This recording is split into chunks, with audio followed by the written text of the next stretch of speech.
Hello there. So you've decided that you're going to start a lawn mowing business and you're wondering whether you should buy or you should build a business.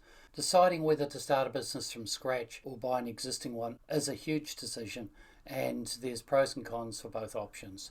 It's important to carefully consider all the factors involved before making this decision. And in this video, I'm going to talk about the pros and the cons of building versus buying a lawn mowing business so that you can make an informed decision. Now, the pros of starting a business.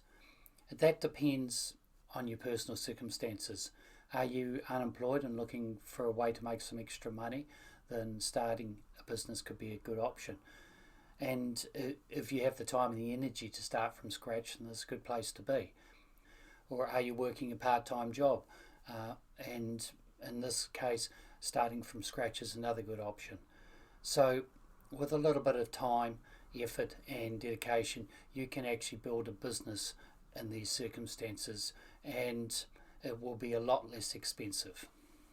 So not only can you be your own boss, but you can control your income. So it puts you in control.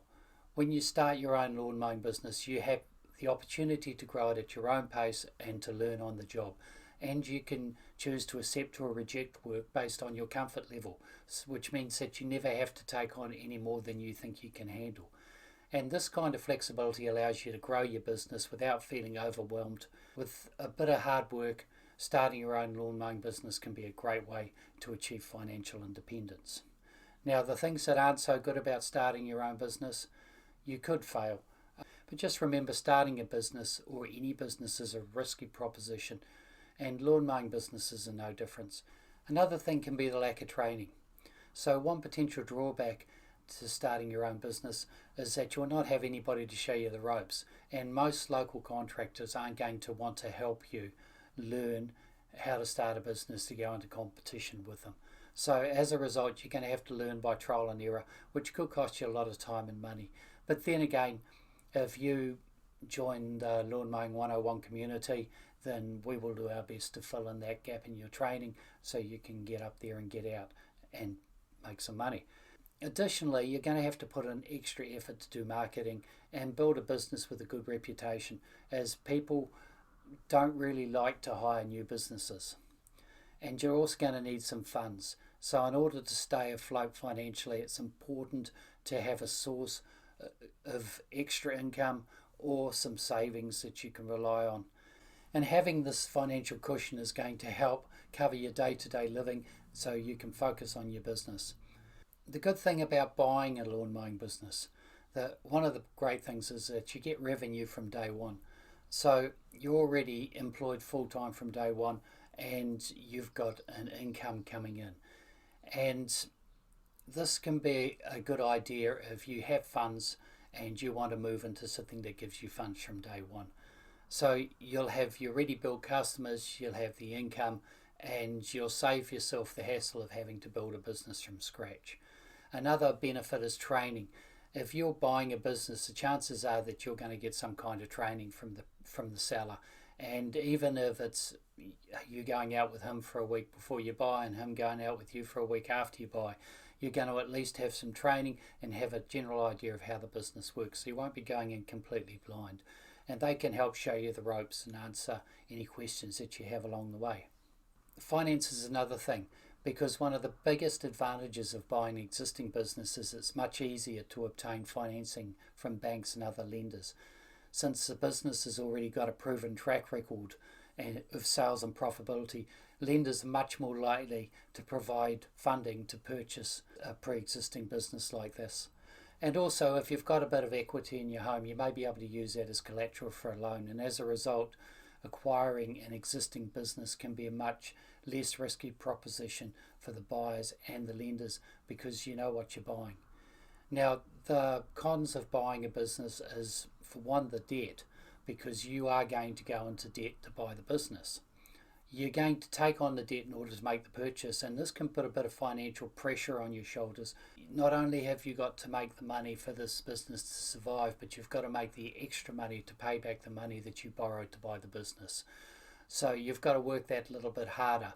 Now, another thing about buying lawns is that the guy that's selling the lawns to you, remember, he's a lawn mowing guy. He's mowed lawns for years and years and years. He's never sold a lawn mowing business, so he doesn't necessarily know how to do that. And if he doesn't know how to sell a business and you don't know how to buy a business, and the whole thing could be handled quite badly. You'll have to be aware that the transition may not be brilliant. There may be things that don't go right, and there may be customers that are expecting more than you're prepared to offer, and customers will cancel. Hopefully, if you buy right, you should be able to lose no more than about 5% of your customers. You are going to lose something. It's basically just one of the risks that you take on when you buy a lawn mowing business. And customers can decide that they don't want you for tons of different reasons. They may cancel because you're shifting, because they just don't feel like having someone imposed on them. They may want to go out and find somebody themselves. Or the worst case scenario is if you go around there and do the job and they don't like the job that you've done. That's a thing that you'd have to address immediately, because if you carry on like that, you could lose a lot of your customers. So as I said, you'll probably lose 5%, or in the worst case scenario, I have known people that have lost up to 50%. So you need to proceed with caution, and you need to make sure that the seller's genuine, and try and make sure that the lawns that he's selling you are actually contracts. Now, another thing is overwhelm. So if you buy a lawn mowing business, you can find yourself completely snowed under with work, especially if you buy a large business and you buy it in the spring. This can be really, really hard to get your head around, but there's a few things that you can do to reduce the chances of this throwing a spanner in the works. One of them is that you could get the seller to stick around with you for a short period after the sale, and he can help you through that transition period. Maybe if you can get him to stay on the payroll for a month, that would be a good thing. Or secondly, you could hire a helper just to help you for that month and to help with the transition, and therefore you're not taking on the sole responsibility yourself, and you've got someone to help you get through that work that's lined up. However, one thing that I would suggest is that if you buy a business, try and buy a business that's working about 30 hours a week, not a business that's running 40 hours a week. And then you'll have that little bit of wiggle room, and you'll have enough income to keep you going. Another thing that you do need to watch out for is they may have bad customers on the books. And so there's always the risk that they're going to have slow paying or underpaying contracts. And the only way that you can really find this out is during your due diligence, and even then you won't really know. But if you check the financials of the business, you should be able to tell whether people are paying on time, and you should be able to get an idea of what his debt collection is like and whether it works, whether he's got a good way of collecting money. If you're not sure about a lawn mowing business, remember that I have got a guide that I've written about how to buy a lawn mowing business, and over the last 30 years I've sold 20 plus lawn mowing businesses, so I have a fair idea of the ins and outs of this. And in closing, there's no real easy answer to decide on whether to build or to buy. I guess at the end of the day, it really depends. If you've got money but not much time, then buying could be your best option.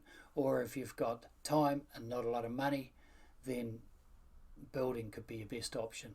If I was working part-time in a job, I'd build one on the side. If I was working full-time and wanted a career change, I'd probably just buy one.